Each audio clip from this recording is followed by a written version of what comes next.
A finales del siglo XIX, con la invención de la cámara fotográfica, era costumbre fotografiar a los seres queridos que habían fallecido. Los retratos post-mortem entremezclaban la melancolía por el ser querido con el misterio que rodea a la muerte.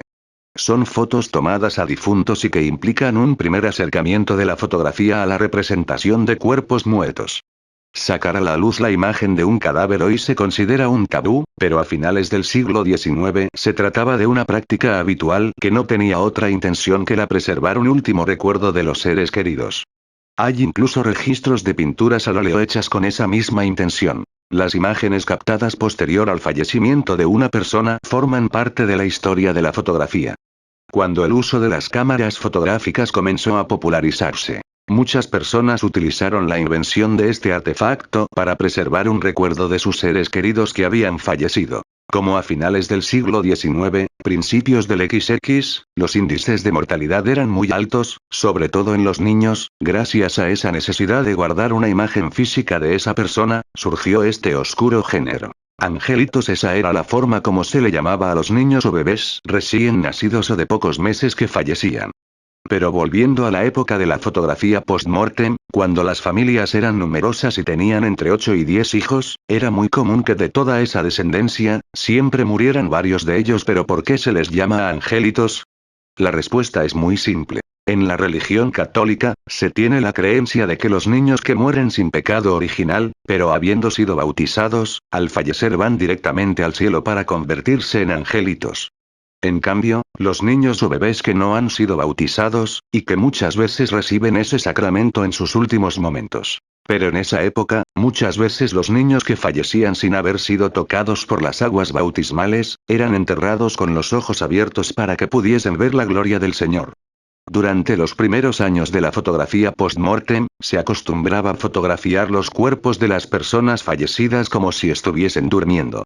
Aparte de que eso era un intento por suavizar lo tétrico de la situación, el colocarlos en una postura de sueño, era representar en cierta manera el eterno descanso.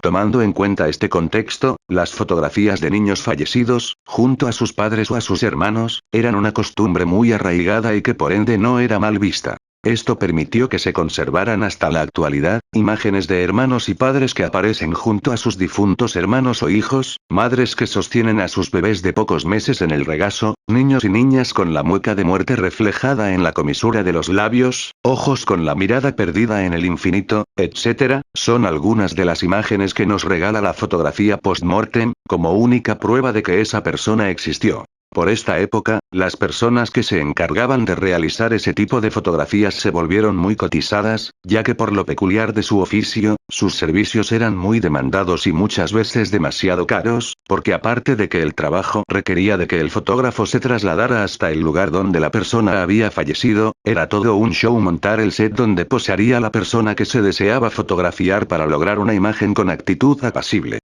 Las imágenes del memento mori se volvieron todo un arte y en pleno siglo XIX era muy común leer en los diarios de mayor circulación, anuncios que decían: se retratan cadáveres a domicilio a precios acomodados, o artista fotogénico recién llegado de París, el cual se encarga de retratar a los difuntos como cuadros al óleo.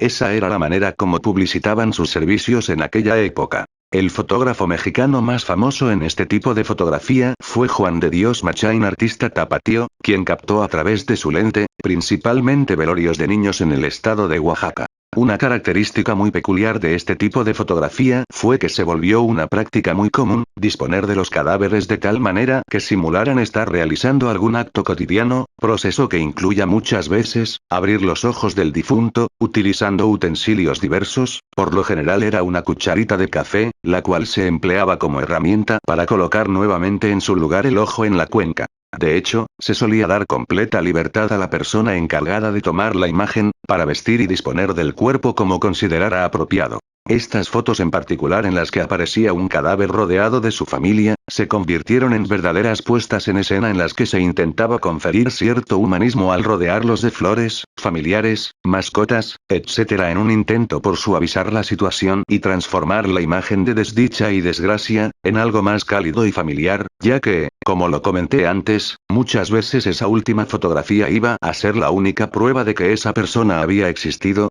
Un dato muy interesante es que contrario a lo que pudiera pensarse, la fotografía post-mortem era muy cara, pero muchas veces era mucho más barata que realizar un retrato al óleo por la mano de un artista, puesto que ese tipo de representación artística quedaba reservado a las familias de dinero. Conforme el tiempo fue avanzando, la fotografía post-mortem fue evolucionando, así las imágenes de difuntos que se muestran cenando en la misma mesa con sus familiares vivos, hijos adultos en el regazo de sus padres, abuelos fallecidos con sus trajes elegantes, sostenidos por su bastón se volvieron muy comunes y los artistas de este tipo de foto comenzaron a agregar elementos que se volvieron iconos, por ejemplo una rosa con el tallo corto y vuelta hacia abajo para señalar la muerte de una persona joven o relojes de mano que indicaban la hora en que la persona había fallecido. La fotografía post-mortem se convirtió en todo un arte, en el que los fotógrafos se valían de elementos como las flores para adornar la escena, e incluso fabricaban soportes disimulados para sostener la cabeza y el resto de los miembros de la persona que posaba, para evitar que se moviera y darle al mismo tiempo, un efecto más natural, como el que se aprecia en esta imagen en la que muy posiblemente el bebé de la foto pudo estar detenido por la parte de atrás del sillón sobre el que posa.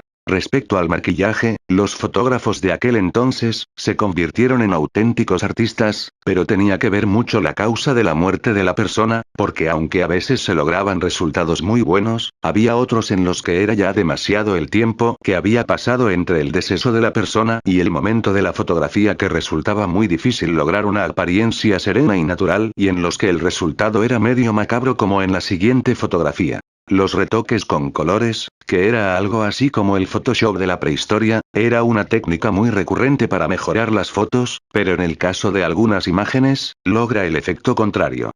En las fotos post-mortem, los cadáveres nunca sonríen, debido a lo difícil de conseguir ese efecto tras el rigor mortis, lo cual explica por qué los fotógrafos de ese tiempo se concentraban en especial en la apariencia de los ojos, pues toda la fuerza de la expresión del difunto dependía de la calidad obtenida en la mirada. Así era la fotografía post-mortem, con toda seguridad muchos de ustedes recordarán la película The Others los otros con Nicole Kidman, y que aunque no profundiza en el tema, sí nos da una idea de lo que representaba esta costumbre de fotografiar a los muertos. Existen muchas imágenes de personajes famosos captados después de su muerte, en México por ejemplo, el tema es muy extenso y podríamos mencionar las fotografías de la época de la Revolución en las que aparecen Pancho Villa, Francisco I. Madero, Venustiano Carranza e incluso Benito Juárez después de su muerte, y aunque el tema es muy extenso, en esta ocasión yo quise enfocarlo más bien al tipo de fotografía que representa la forma en que la gente común que vivió en esa época afrontaba un proceso natural como lo es la muerte y la forma que tenían de afrontar su duelo.